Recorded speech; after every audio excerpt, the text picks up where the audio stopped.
I've got this Eureka grinder here. I did a burr replacement and realignment, so here's the old ones.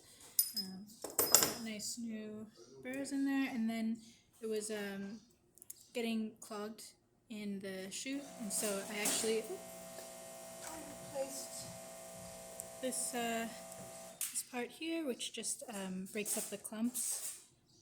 And you can see this old one is all bent up, so I put a nice new one in there, and I'm just going to show you that the grinder is working. A bit more fine.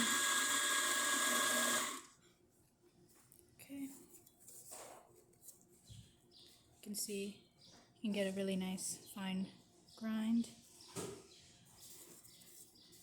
And yeah, it doesn't clog up. You can just put that there.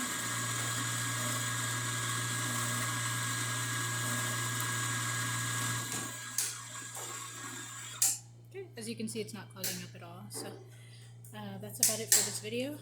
If you like this video, please subscribe to the channel, and thanks for watching.